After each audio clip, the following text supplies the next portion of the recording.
In the first half of this worship year, I preached about James Luther Adams' 5 smooth stones of liberal religion: living tradition, consent, justice, agency, and hope.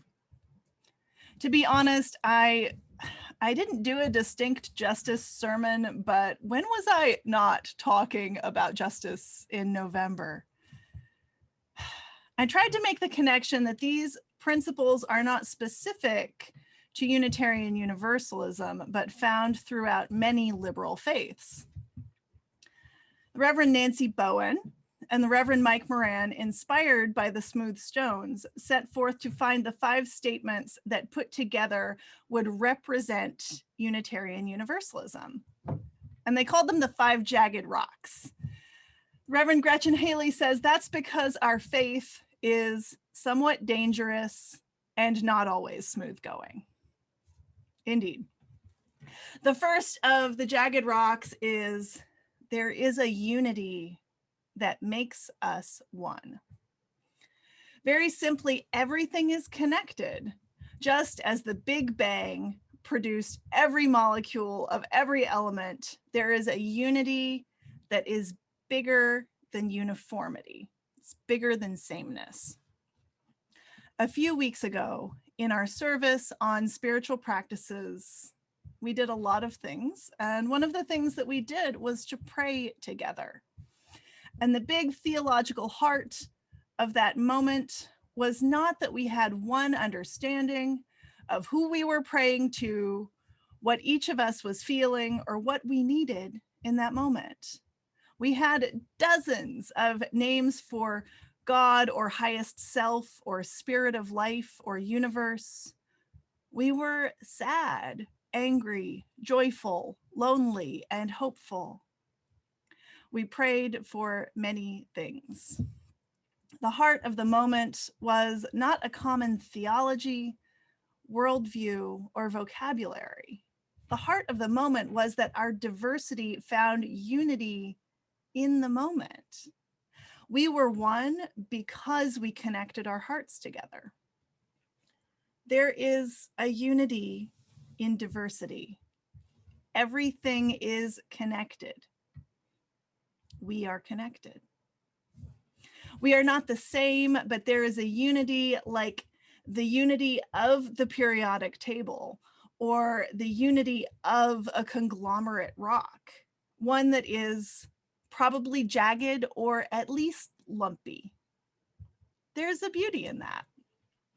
This congregation exists not because we believe the same things, but because we find our unity in seeking together, even when we're not seeking the same things.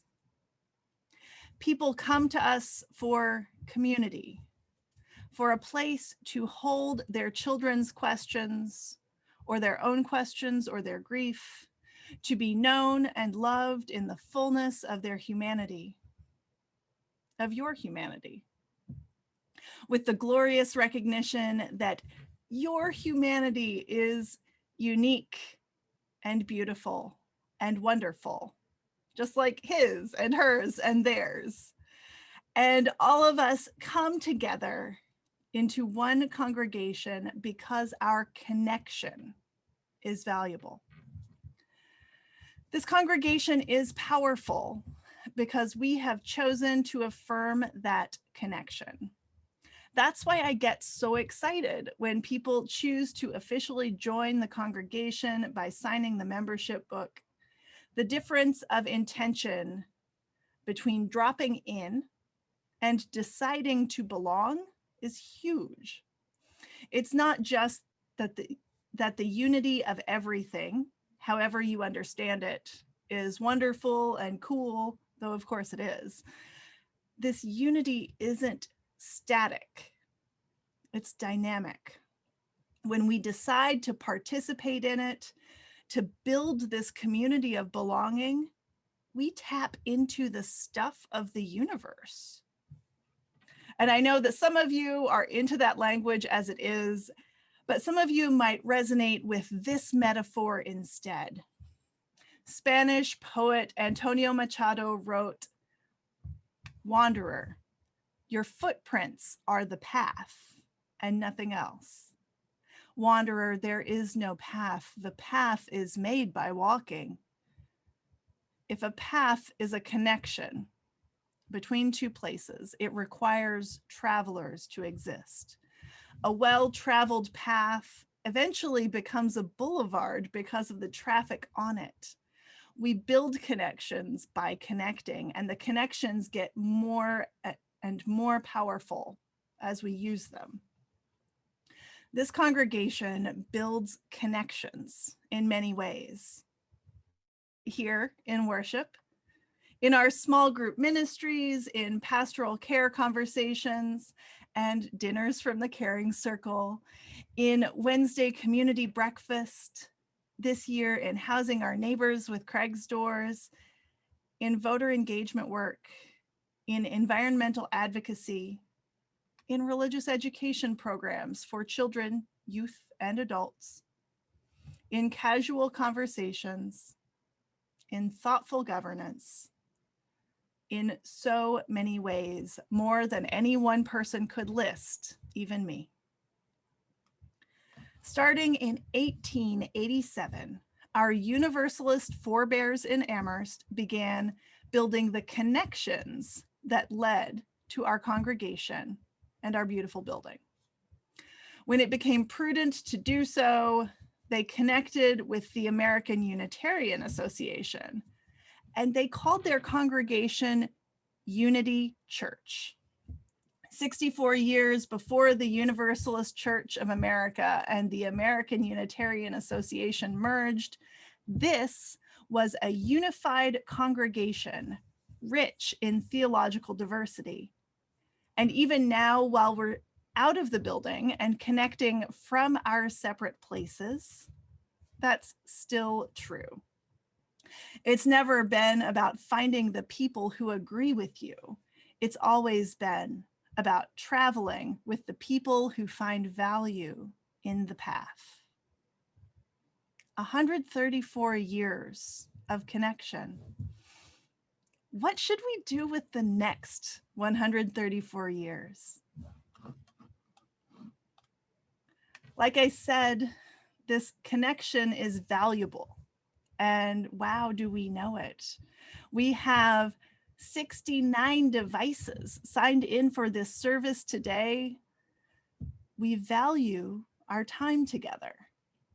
And though it's possible to participate in services and programs without becoming a member or contributing money, I hope you will make a pledge to contribute to next year's operating budget.